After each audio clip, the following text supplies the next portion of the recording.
boys and girls, students of Buddhist Sunday school and Dhamma classes, parents, grandparents, teachers of Buddhist Sunday school and Dhamma classes.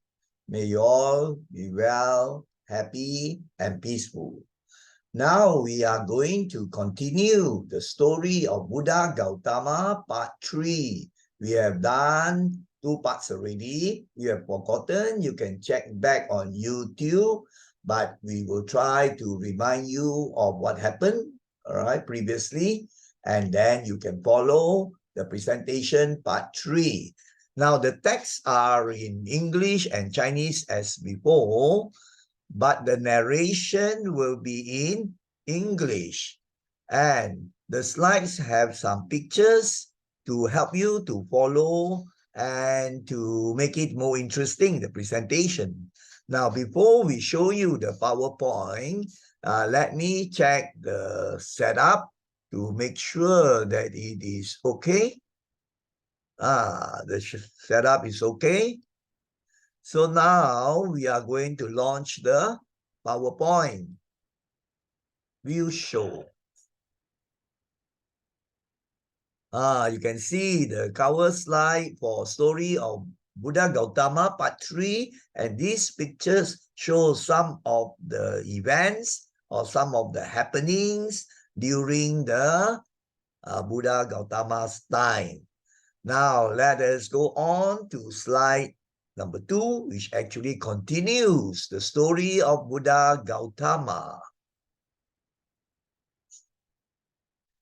On the same day, when Sujata offered Siddhartha some milk porridge, Siddhartha accepted an offering of straw from a straw peddler, made a seat from it, and sat down to meditate under a large Bodhi tree.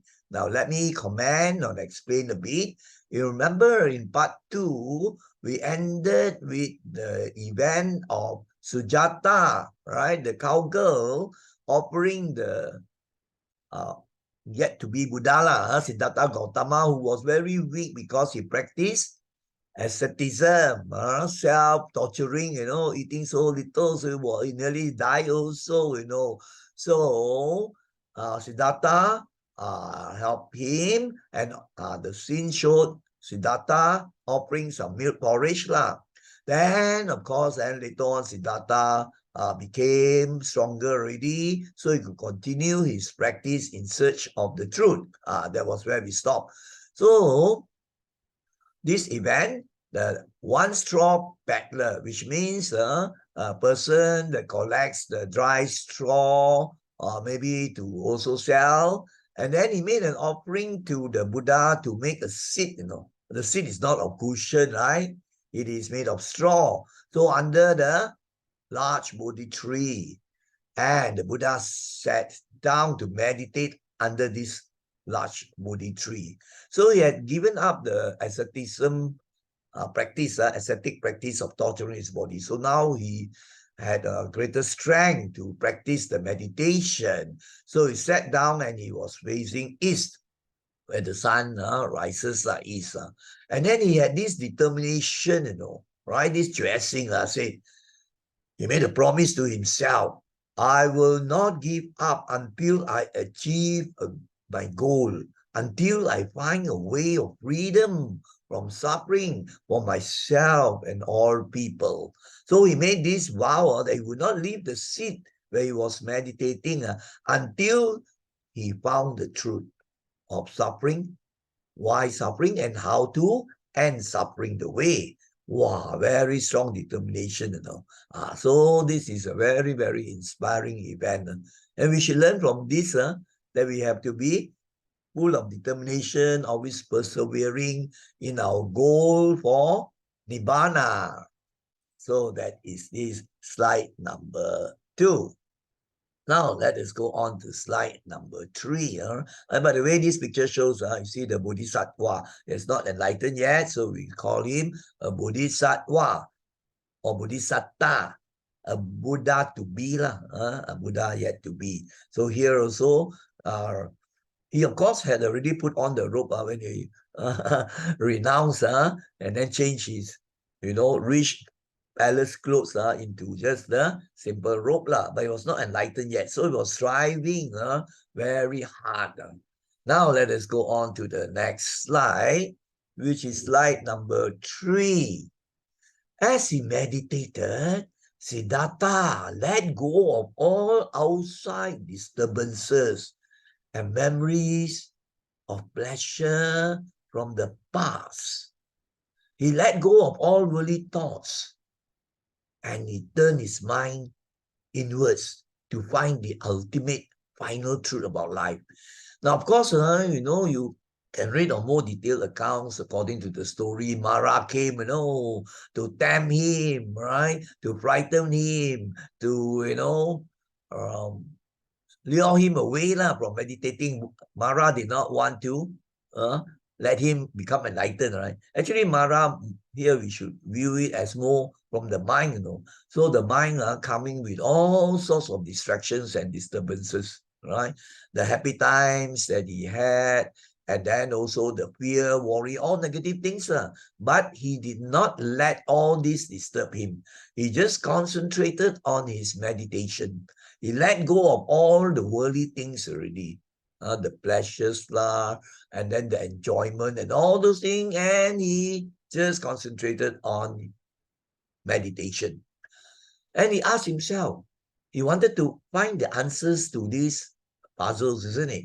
How does suffering start? What is this suffering all about? How do we free ourselves from suffering? Now, just now you already mentioned, the Mara forces actually are the disturbing or distracting images that come out in your mind, to make you, give up on what you want to do. But because he was so determined and he had also practiced for 6 years already asceticism, and now is the final stage already to be enlightened. So finally his mind became very calm. He reached what we call the jhanas. First jhana, deep absorption states of the mind, deep meditation states. Very calm, just like a pond of still water. So in the calm of deep meditation, in such a state where the mind has reached deep absorptions, is very clear, very steady, very calm, all the fantastic good qualities of the mind. Then that particular day, corresponding to the enlightenment day, so Buddha concentrated, contemplated on how his own life has started. What were the previous lives, and so on. We look at it at the next scene. And all these things took place corresponding to the Vesak day, right? And we divide the time when Buddha was meditating into 3 sessions, you can say. First watch of the night, second watch of the night, after I tell you the time, and third watch of the night. So it was night time already where the moon was full. So now we are at slide 4.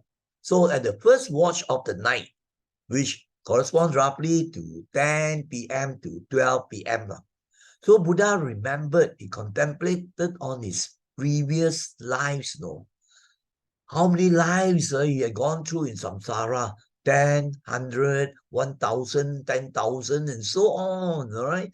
He could go back into a look at the previous life. And today, of course, we have hypnotism that can also bring a person back to look at his past life, to try to help him to resolve the present problems he has. That is under retrogressive hypnotism. Past life regression, we call it. That was the first watch of the night. The next watch of the night, it comes from about 10 to 2, right? 10 p.m. to 2 a.m. Then he saw how beings are reborn according to the law of cause and effect, or karma, right? So many beings, in samsara, in our conditioned world, suffering, birth, aging, sickness, and then death, and then reborn again, according to their karma. where they will be born. So the Buddha saw all these things. He could understand. And he knew that, it is our karma, our good deeds or bad deeds. If you have the good deeds will lead the way from suffering to peace. Then at the third watch of the night, which goes from something like 2 a.m. to 6 a.m., right, he contemplated and he could understand the most important thing in Buddhism, the teaching, the Four Noble Truths. Right? So he saw the origin and cause of suffering. Before that, of course, the first noble truth, he saw there is this dukkha, right? He saw the dukkha, why you have this suffering or dukkha, and the cause being craving, which arises from ignorance, not knowing the true nature of things, from thinking that we are more important than everybody else. Basically, the idea of an ego, right? An ego, a self, when actually there is no ego. So you could see this very clearly, what we call also the three signs of dukkha, suffering, and then impermanence. And the third one, no self, actually. Everything changes. So then the most important thing for our practice is we saw the way out of suffering.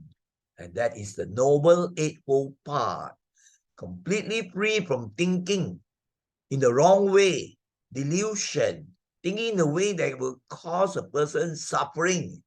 And this is liberation, freedom of the mind. He has attained Nibbana, right? The enlightened state, free from all suffering, no longer will be reborn.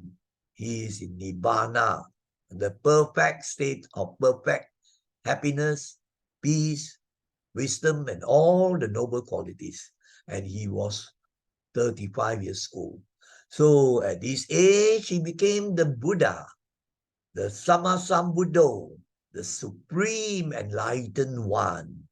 Here you have these three pictures. He was meditating in the 3 watches of the night. One of it, he saw his previous lives. And then this one, finally, the final stage, enlightenment. And this halo here represents that enlightenment.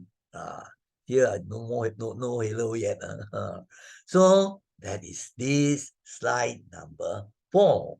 Now, let us go on to slide number 5.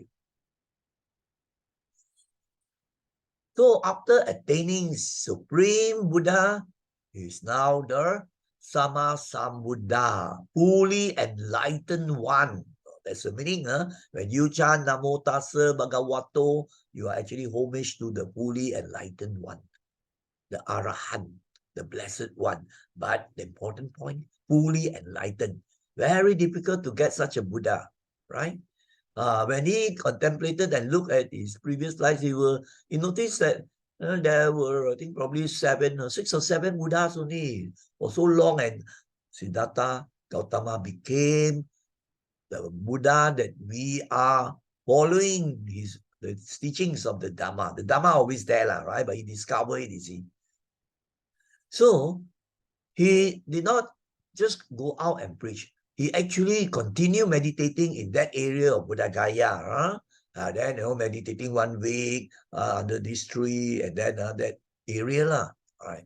And then he was also very thankful to the Bodhi tree for giving me shelter. And he continued the meditation for days or a few weeks. Of course, he could now abide, stay in the bliss and happiness of Nibbana. And then later on, right, he got up from the meditation after the enlightenment. There was a Brahmin. A Brahmin, this person follows Hinduism. All Hinduism is Brahminism. It belongs to the upper class. They have this caste system. So he was an upper caste man. For example, the priest belong to the Brahmins. So he came by the tree where the Buddha sat. So he saw the Buddha. He greeted the Buddha and asked this question: what qualities does one have to be a true Brahmin? and a noble person. You know, Brahmins, those days thought that they were special people, specially chosen, right? They are the highest class and so on, that they will go to the highest heaven, the Brahma world and all those things. So the Brahmin asked, and the Buddha gave a fantastic reply, which applies to all people irrespective of any religion. And the Buddha replied, the true Brahmin must give up all evil. He must give up all conceit, try to understand all things, and practice pure living. This way he will deserve to be called a Brahmin, a holy person, a noble person who can get enlightenment, who can be free from suffering. You look at these points, must give up all unwholesome things. We have done that before, 10 unwholesome actions, and must give up the ego, the self, and you must have the wisdom to understand the true nature of all things, and you have to cultivate to get that, and your life must be one of pure living, observing morality, right? For Buddhists, you have to follow the precepts. Then only you be considered a Brahmin, the noble holy one.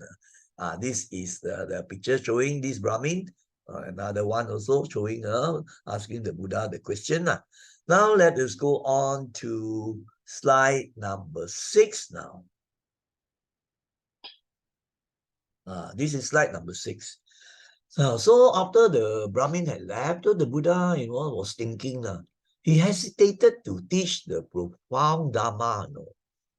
At first, he sort of decided in a way that he didn't want to go out and preach. He wanted to become a Pachika Buddha, the silent Buddha, completely enlightened, can abide in Nibbana. But the thing is, does not teach. And now we have many Pachika Buddhas, but the Sammasambuddho is very rare. So he was thinking of following the Pachika Buddha's path. Why? Because with his omniscient mind, all-knowing, he could contemplate and see the things, right? He knew that many people caught up in the worldly things, overcome by greed, hatred, delusion. What we say, people have dust in their eyes. Most of the people have dust in their eyes. They are conquered by the Mara forces of greed, hatred, delusion. So that was why he decided not to become a Buddha that would preach. But then up in the high heaven, in the Brahma realm of the gods, right, a very high realm of the heavens, there was this Brahma, you can say king also, a Brahma Deva, right? Not the ultimate almighty God, not like that. It's just a very high heavenly God. This is the Brahma Sampati, your name lah. I mean, don't know the name, doesn't matter. That's why I put it the high heavenly God. So he came when he could read the Buddha's mind. They got psychic powers, right? So he asked the Buddha to teach, appealed and pleaded to the Buddha to teach, because he said there will be some people, with little dust in their eyes, ready to receive the Dhamma. Then the Buddha contemplated again, all right? So he thought again, and then he realized what he said was true. There will be some people. So then the thoughts went on in his mind like this, although the Dhamma, the teaching of the truth is deep, very difficult, will be difficult for most people to understand. There are some who only have a little craving. That means the defilements, the greed, the evil, hatred and all this, very little. So they are ready. He saw there will be a small group. And all those of you who are following this presentation belong to that very, very small minority. Otherwise, you won't be interested to follow this, isn't it? So sadhu to all of you. So such people may be able to accept the Dhamma. The Buddha taught that. Then, one account gives this analogy that the Buddha was thinking about. Like the lotuses, the lotus plants, they grow in the mud, but they can extend out their stalks. This is the picture there, right? from the bottom of the muddy pond, and they can come up into the air, and they can bloom into beautiful lotus flowers, receiving the sunshine. The message is, there might be some people there with little dust in their eyes. Others will take a long time. And then they, just like the lotus, can come out of the terrible state of suffering with all the defilements and bloom beautifully like the lotus. So he said, therefore, I should not keep this radiant truth of the Dhamma a secret. I must make it known to everybody, everyone. Those who have the yen, those who have the affinity, they will proceed very well. Others can also benefit a little. There are some cannot, have to wait for their times in the rounds of rebirth. So that is this slide number 6 already. Slide number 6. Now you can see the picture. This one is the representing the Brahma, all right, the high heavenly God, the Mahasampati, all right. And this one is a high heavenly God, and is always usually depicted in many images you see. They call it the four-faced Buddha. Actually, it's not the Buddha, it's a God. It's a Deva, actually, you can say. Just a God that will also die, after a long, long period. That's why you have the four-faced. Maybe later on, maybe one of the days I can give a presentation on what is this four-faced Buddha, where people can pray without understanding. It's the Brahma, actually, right?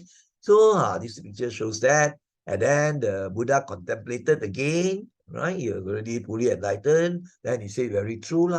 So this picture, and then that gives you an idea of the lotus coming out from the pond.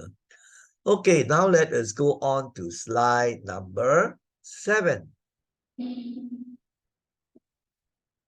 So then the Brahma left. They could, psychic powers, you could very fast. You could go back to their heavens.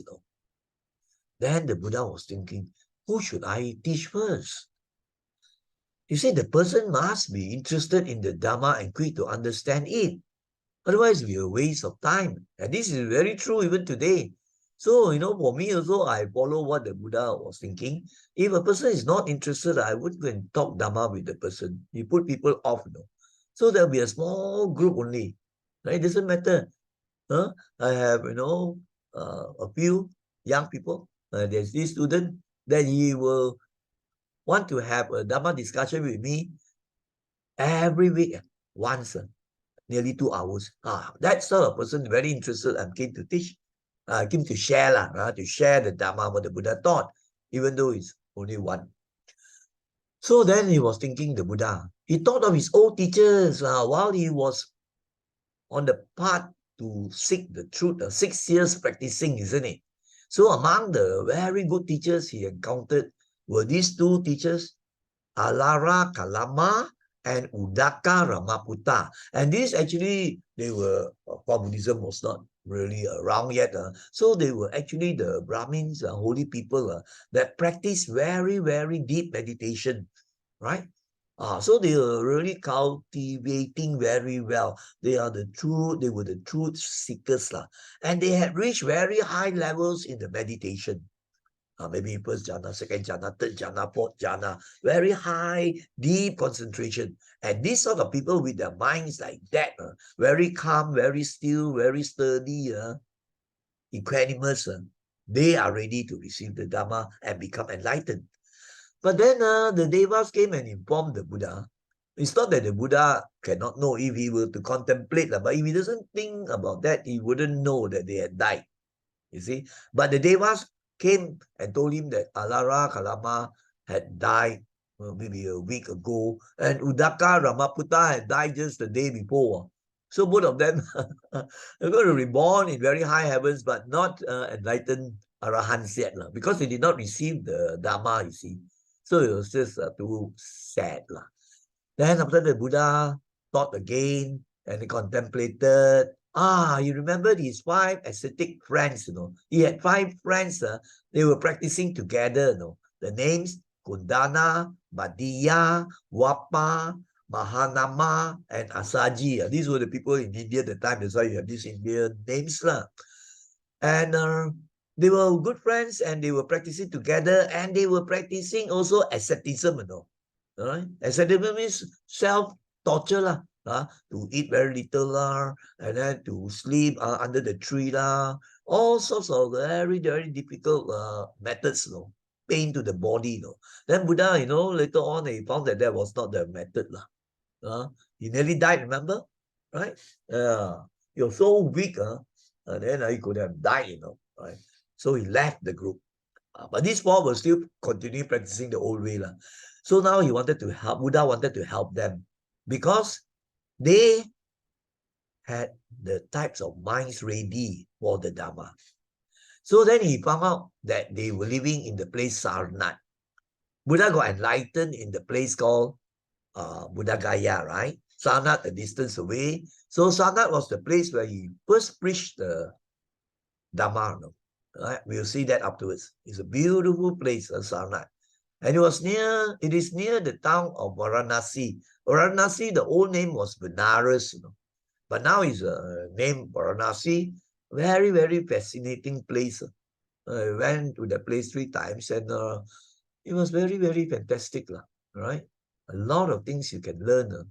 The good side, the bad side, the evil side. So then he left, and then he left the place of enlightenment and walked towards Sarnath to find the 5 friends, the ascetic, still practicing the old way. Right? Now, this one just show the time where the Bodhisattva, not yet enlightened, had this teacher, Alara Kalama, and there was another teacher also. This one, the old teacher. So the Buddha had learned from this, and then he found that they still not enlightened, so he left to seek for the truth on his own. This one showing that he made his way to Sarnath, right? As I told you, Sarnath near the place, Varanasi, old name Benares. And let us see now what would happen when the Buddha encountered his old friends, right? The 5 holy companions, seeking the truth one. So let us see.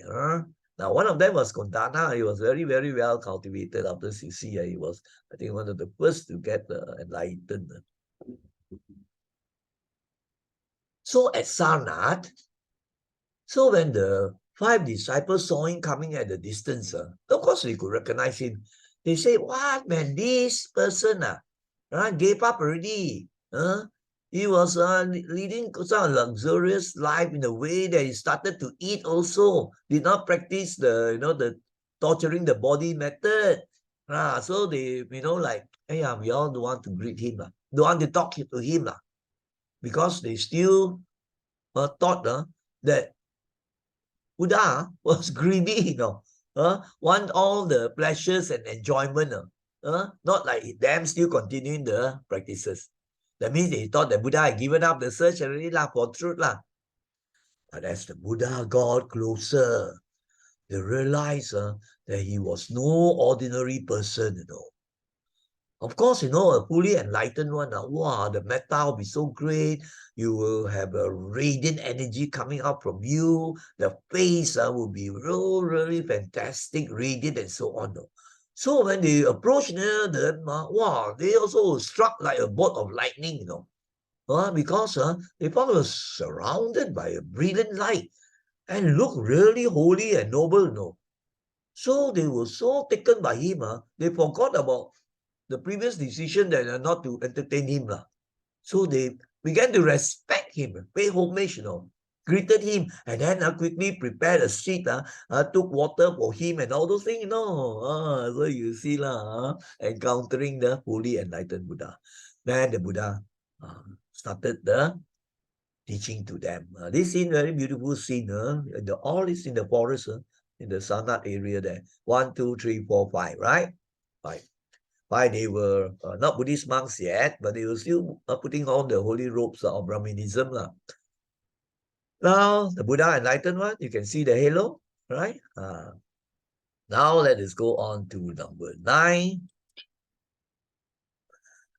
So, Buddha was seated. If you look at the internet, you search The Buddha preaching the first sermon, the 5 disciples. Wow, so many pictures, people have put up. I had a tough time to select. So I say, you have no time really have to select what everyone. There are many, many good ones. So if you are a teen, and you'll be inspired by the images and the pictures. No, I've seen this. I know this type of pictures. I don't know hundreds of times already. But most of you who want to see the TikTok, all the entertainment thing, right? They will keep on passing. They make your mind wanting are very excited and wanting more. But looking at these holy pictures, you find your mind reach a certain state of peacefulness, no? And then you may also aspire, want to practice the Dhamma.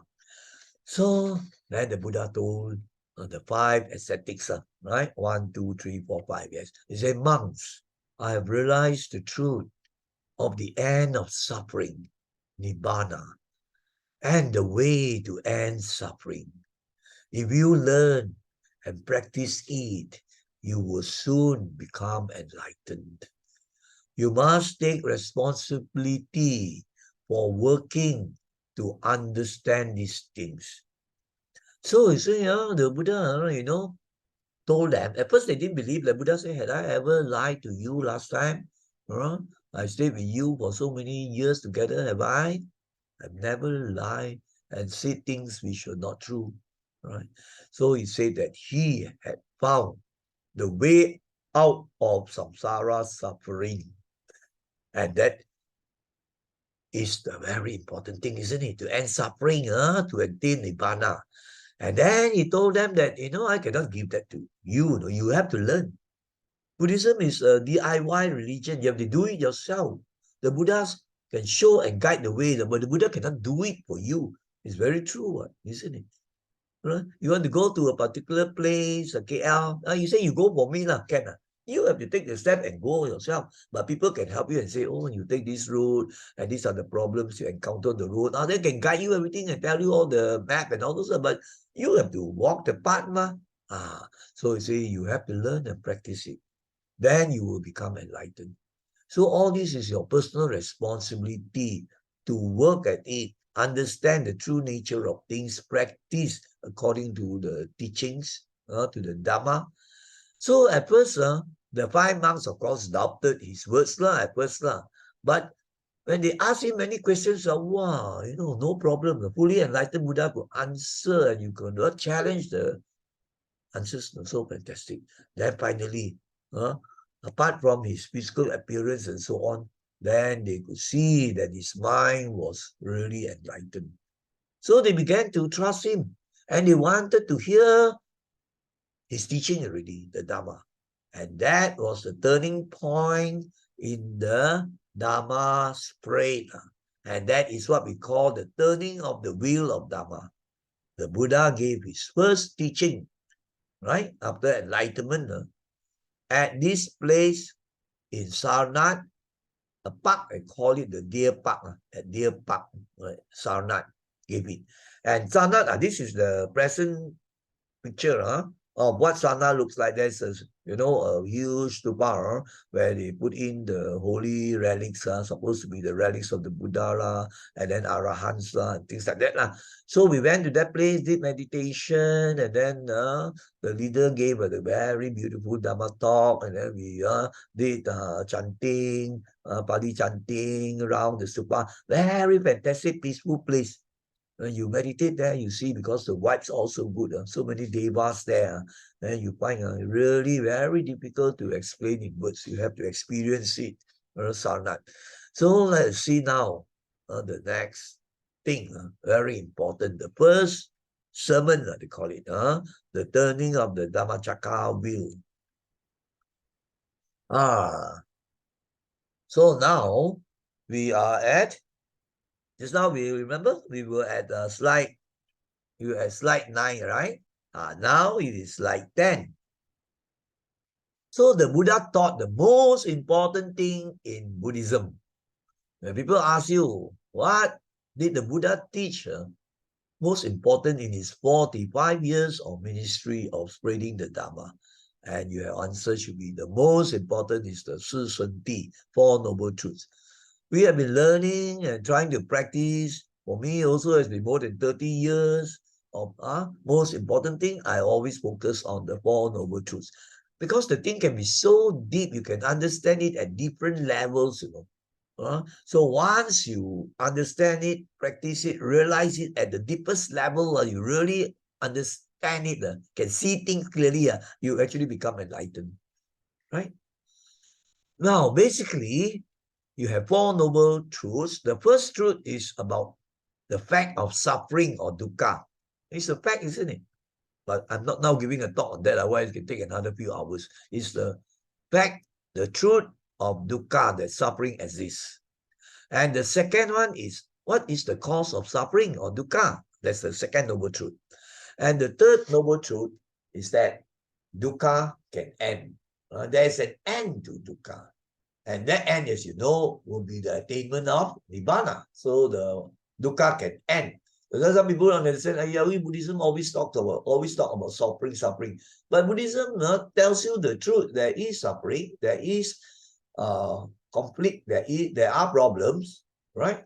But then the fantastic thing is the Buddha said that all this can end. And the Buddha also gave the fourth noble truth that there is a way. And the way is the Noble Eightfold Path. So the most important practice is the Noble Eightfold Path. It's the one way that will lead to enlightenment. End of all suffering, no more rebirth into the suffering samsara. You see? Now you say, true. You test it out. We don't force it upon you. So you test it out slowly, you realize the truth by the practice, you see. So during this first teaching, because the monks were listening all very attentively, and it was Undana who first attained a very good level already, the first stage of enlightenment. So Buddha stayed with them for some days and taught many important suttas. But the most important one is the sutta on the Four Noble Truths. And so then all of them decided to become monks under the Buddha, to join the Buddha's order of monks. And then they followed all the teachings, practiced very, very diligently. And the Buddha was there to guide, you see. And all of them became enlightened, or what we call arahants, saints, fully enlightened saints already, arahant or arahato. So you see, very inspiring. This one I sum up for you, the Four Noble Truths. But anyway, I have given also talks on these Four Noble Truths in a simple way for people. And now let us go on to slide number 11. Slide number 11 now. So the Buddha stayed around the Sanat area, right? Varanasi is a big place, you know. And he was at the deer park also. He also continued the Dhamma, right? And there were people that actually reached very high level by listening to the Buddha preaching the Dhamma at deer park in Sanat itself. Of course, the 5 monks, now we mentioned already. There was this very interesting person, Yasa. Yes, so Yasa, very interestingly, was a young man from a very wealthy family, probably the father, with a business or whatever, loaded with a lot of wealth. But Buddha could see with his psychic eye, right, that this person, Yasa, right, had the conditions in the mind ready to realize the Dhamma, to become enlightened also. So, but I'm not telling the whole story of Yasa. You can check up itself. You can check internet, the story of Yasa, Buddha's disciple. You have a long story, quite interesting. But then the Buddha, somehow or other, with the psychic power of this, made him come to see the Buddha. That was the start. So anyway, so this Buddha, right, preached to Yasa. And because of his past karma, past life, with that state of mind, can go into concentration mindfulness very well, and then could pay attention, fantastic, focused attention, and all these qualities. So he reached a certain level, and eventually he became enlightened, right? And then, his friends, all these, wow, so inspired, this person so rich, gave up everything, and later on, follow the Buddha. Must be something. So they also went to listen to the Buddha, and they also left home and became monks, And then because Yasa was from a wealthy, well-known family, so many people would have heard, right? Because he belonged also to the high caste family, not the lowly worker class, They have that caste system, So later on, I get another 50 young men, from the high caste one, And they also came to listen to Buddha and then decided to join the community of monks. In other words, decided to renounce and follow the path as the monks. And so many attain Arahant, right? So you see, so 50 friends, right? From Yasa, or maybe 55, because it was his best friends also. So now you see, Yasa with his friends, together the 5 early ascetics, altogether the first 60 Arahant. Yeah. So many of them followed Yasa. Yasa with his friends altogether make up 55. And then you have also the 5 early ascetic disciples. Remember, all of them became Arahants. So total early Arahants are 60 of them. Those fantastic scene. This one shows Yasa. And then also a lot of drawings. Those days, no camera, no smartphone, all these things. So a lot of pictures, all these you see are depicted by artists from various cultures, Burmese tradition, Thai tradition, Hindu tradition. So that's why you see the variation. It doesn't matter because it just tell you the incident, and then with pictures are very nice, isn't it? Right? Your good visual image. They don't even really know what exactly the Buddha looked, but then the scripture describe wow, I think must be the most handsome person you ever encounter. They describe all this. Okay, now let's go on to the next one. That is slide number 12, right? So, just now remember, I showed you slide number 11, don't forget, so you can see the flow. He continued the teachings in the Deer Park, and then Yasa story with the friends. Now, altogether, just now I told you already, the Buddha had 60 monk disciples, the first of the monk disciples. Now, of course, later on, there are thousands of them, right? And today, of course, you have all over the world, you have disciples of the Buddha. They are monks and nuns following either Theravada, Mahayana, or Vajrayana traditions also. But the core of the teaching is the same, the Four Noble Truths. So Buddha called all of them together, right? And he told them, he said, go and spread the Dhamma to other places. So, Dhamma is not something where you keep a secret and don't tell people. That is a selfish attitude, isn't it? The Buddha had this compassion because he realized the truth of stopping suffering. So he instructed the first 60 Arahant, the disciples of his, to go to other places and spread the Dhamma. So they give more people the chance of gaining freedom from suffering. Right? Spread the Dhamma so that human lives may be purified and brightened. You cut down the suffering. And there will be people who are ready for the Dhamma. For some, maybe just planting the seeds. Of course, there will be people who just listen and then bother already, right? All types. But there will be some minority, maybe, who will be ready and they will do very well. As today also, you see, you have so many cultivated monks and nuns of all tradition. So this sort of people will be able to understand. And you who are following the presentation, you may be some of those potential ones to become enlightened, right?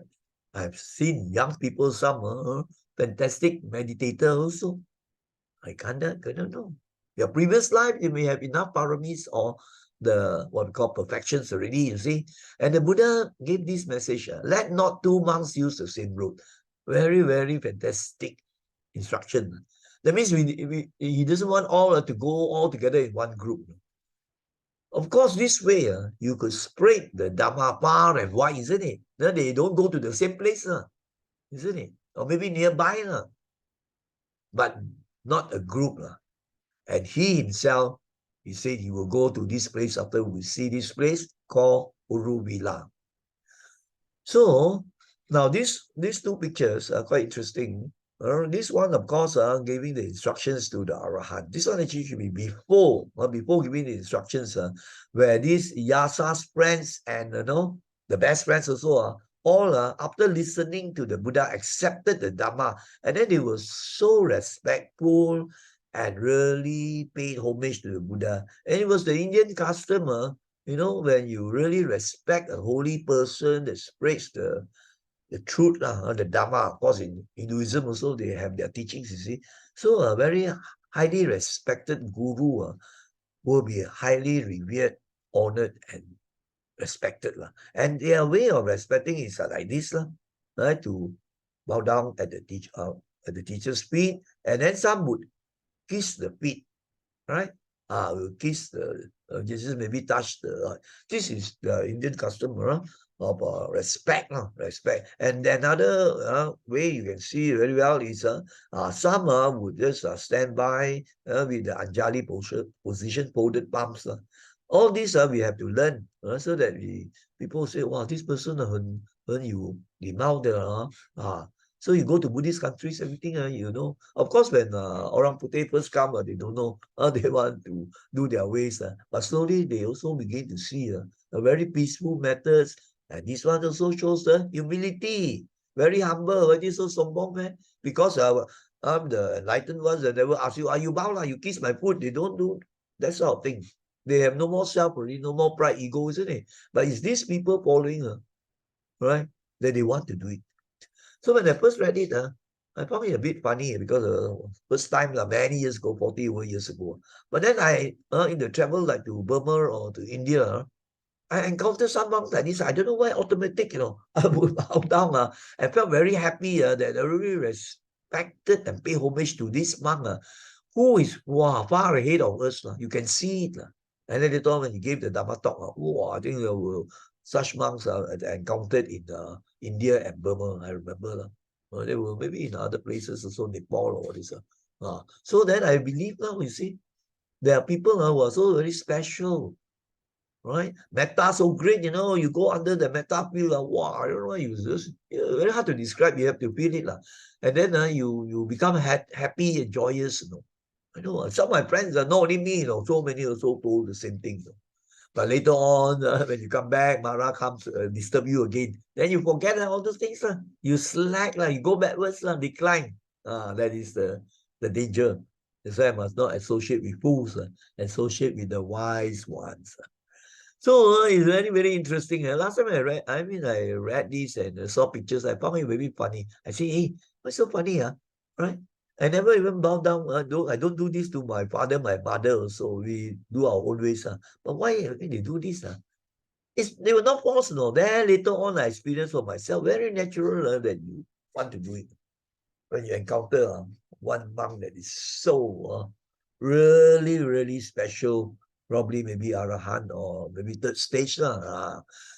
Okay, so now let us go on to, I think I've covered the important things already. This important thing is, you see, the Buddha asks those who have reached the high level, right? The monks were the first disciples and later on. So from here we get the message.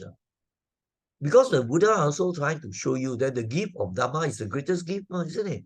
It excels all other gifts. So, if you really understand this, that the gift of Dhamma is the greatest gift, and the greatest dana is the dana of Dhamma. So then you would want to play your role if you are practicing Buddhist with commitment. Then you want to serve for not for president of PBHP or for this person, that person, for the cause of the Dhamma, to our compassion, to spread the Dhamma to people so that they lessen their suffering and go in the direction where the minds become better and better, more joyous, more peaceful until they become enlightened. So therefore, you would want to learn, practice, and then realize to a good extent, and then you have to share, you have to teach, You have to introduce to your friends. And that is the greatest dana you can do. Because you can bring about a change in people's minds. Of course, it's other dana also very important. You give food to the poor, all right, or you give clothing and all these things to help. Very good, relief. But even this one is cannot compare with the Dhamma, because Dhamma, it changes the mind of a person, and these benefits all go on and on from life to life. Whereas the food, of course, are helping to relieve the suffering, but you have to give again. No? So it goes on and on. So cannot compare with the dana of Dhamma. But it does not mean it's not important. Dana is important because it helps you to cut your selfishness, practice generosity. But I'm just telling you to try to motivate you to get committed in the Dhamma and to help to spread, right? Even sharing the Dhamma or all this. Right? I've been doing this sort of work for, I think, 30 over years already, after learning the thing early years. So we do what we can, and you find that is the meaningful thing you can do in your life. Not just acquiring hundreds, thousands, millions of dollars, and then suddenly one day, the doctor tells you that you have terminal cancer, then you find, oh, how have I lived my life?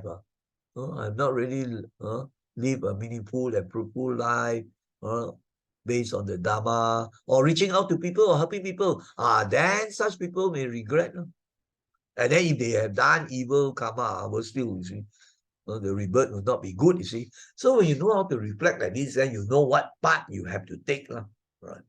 Now let us go on to slide number 13. So after the Buddha sent out the 60 Arahant disciples, remember just now we mentioned, this is another scene to show the 60 disciples listening to the Buddha, how to go out, no two monks walking the same way to spread the Dhamma. So then they followed the master's instructions and went. And today also you have this happening. You have monks traveling all over to go and give Dhamma talks, conduct meditation retreats, and all this are very, very good, isn't it? So Buddha himself, he said that he will go back. He will go to this village, Uruvila. We have been to that village. It's a very, very poor village, not far from Buddha Gaya, I think, you remember, all right?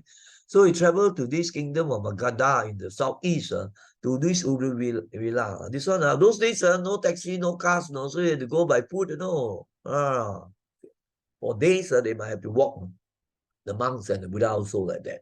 And they reached this place. I got the actual picture of Uruvila village today. And today is still the same as last time, in the sense that it's so very poor, impoverished. I remember we went to the place where there's so many beggars. So we went to do some charity and all this. It's terrible. So you begin to see all sides of life. But many people, no, I don't want to go and see all those things. I want to only go to Disneyland, Eiffel Tower, all those things. Not balanced. You don't see the life as it is. So how can you grow in your wisdom, isn't it? So we see, you can also go to Disneyland, all those things. But then this one, I found very meaningful. You could see the contrast, and then you can start thinking. So after hearing the Buddha's teaching of the Dhamma in this area, many men left their homes because he was so inspiring. He's a fully enlightened Buddha.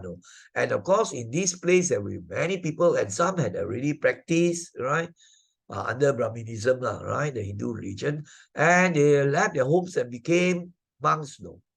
Wow, not long later, more than 1,000 of them became fully enlightened arahants.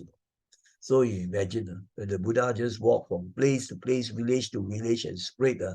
So not long later, like today, of course, you would have, don't know thousands, thousands all over the world. Of course, they won't tell you that they are fully enlightened, isn't it? So that is slide number 13. Now let us go on. I've explained the picture already. Now let us go on to number 14. Number 14 is also a very interesting picture. Story part. Then the Buddha took his Arahant disciples. The 60 had gone to spread the Buddha away. But then you have many other disciples, Arahant already. So he took these disciples to Rajagaha. Because before, he had met this king Bimbisara of that particular kingdom. And the King Bimbisara was very, very great devotee of Buddha. Even before he became enlightened, he was a monk at the time, but not just enlightened. The Bimbisara also found that he was so cultivated, so good, invited him to stay, but he said no. Lah. And then, but he promised King Bimbisara that he would come back after his enlightenment to teach the Dhamma to them. And he kept his promise. That's why he went to this town called, or this place, Rajagaha. Very interesting place where the Buddha preached many suttas or many discourses. You have the vulture pit, and some of you following the Chinese Buddhism, you have heard of Xin-Jing. Xin-Jing is Heart Sutra. This Xin-Jing was, according to the records of the historians, was preached at Rajagaha. You go up the mountain, this sort of thing. Very fascinating place. But anyway, so this Buddha went to preach the Dhamma to King Bimbisara and his people because he had previously promised the king he would. And then, Bimbisara called the people to come and listen. So many came and were inspired. And many of them, they didn't become Arahant one shot. Some maybe, but they had reached maybe first stage. Or maybe they had entered the stream already. Will no longer be reborn in woeful states because they have become nobles, right? Arya already, right? So, and then they decided to take refuge. Many people don't understand what you mean by taking refuge. King Bimbisara took refuge, right? And also many of the people who became followers of Buddha, they took refuge. Now the word refuge here, taking refuge in Buddhism, to seek protection, security, and freedom from suffering. I put it in a very simple way. And this you go through refuge in the Buddha, the Dhamma, and the Sangha. Proper Sangha of the monastic monks or nuns who are truly cultivated and can help to guide you, right? To be on the path to be free from suffering. That is the refuge. But today you find many people take the wrong refuge. They go to the mountain, to the trees, and that's start praying there, right? To get refuge, or they go and appeal to the gods to give them this, to give them that, and all this is not true refuge, right? The true refuge is when you take refuge in the triple gem, then the most important of the three is the Dhamma. When you take refuge in the Dhamma, then you find your whole mind is transformed and become brighter, more peaceful, more wise, and you are on the way to be free from all suffering. That is taking refuge. Right? Anyway, in other talks, I've expanded on this now because of time constraint.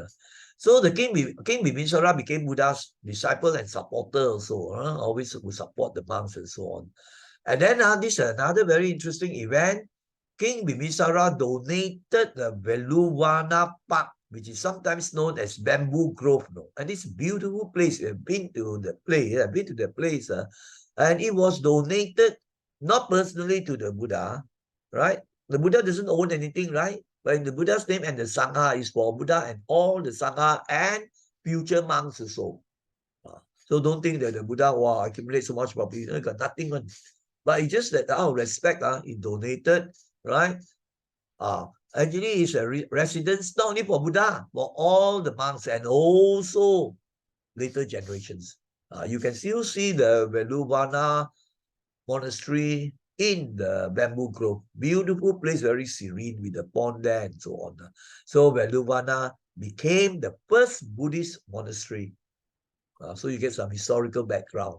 Today, of course, you have so many well-known monasteries all over the world. The Achancha's monasteries are spread so many countries, you see. They are forest monasteries usually. I think you have been to Timor. There's one example. Right? The Vihara Buddha Gautama, VBG. Then you have Sasaranaka.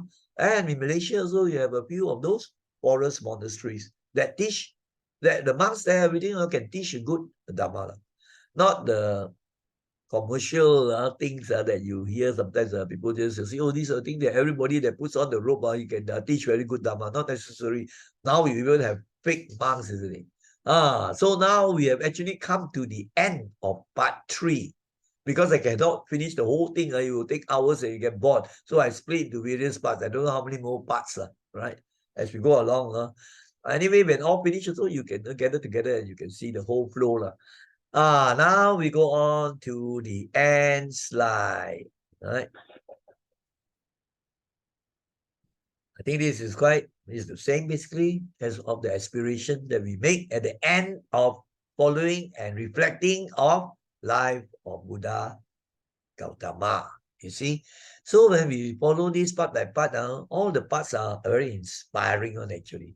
When you reflect on them. Don't have to do one shot. Wow, so long. If Buddha passed away at 80 years old, So imagine you do one shot, you find it very hard, the mind cannot. So I broke it up. So part by part, you can actually reflect and be inspired. So we end by saying this inspiration. May we be inspired by the life of the Buddha. All the parts I've explained to you already, right? And the pictures shown. May we strive on in the Dhamma to end dukkha. As I said just now, the most important is still the Dhamma. The three refuges that you take, the most important refuge is the Dhamma. All right, the Dhamma will always be there. But we are grateful this Siddhartha Gautama, that's our historical Buddha. Our previous one was Kassapa Buddha. The one that will come later will be the Maitreya. So now we focus on the Siddhartha Gautama. So we have come to the end already. Before we say sadhu 3 times, I would like to take this opportunity to thank all students, boys and girls, and all students of Buddhist Sunday School and Dhamma classes. For primary school students, probably 75, 76, some have the yen, they can follow and be inspired. Never underestimate the young ones. As I've told you, I've even seen 75 students and so on. They are temporary monks and could meditate so well. So also dedicated to this sort of people with the yen, the young ones. And of course, to all the uncles, aunties, the teachers of the Buddhist Sunday School, all who follow the presentation of the yen. So I say thank you and sadhu to all of you because you have taken time and put in your effort to follow this quite long presentation and to stay focused, being mindful, right? Concentrated. So I say sadhu to all of you. So now let us put our palms together and together let us say sadhu 3 times. Sadhu, sadhu, sadhu.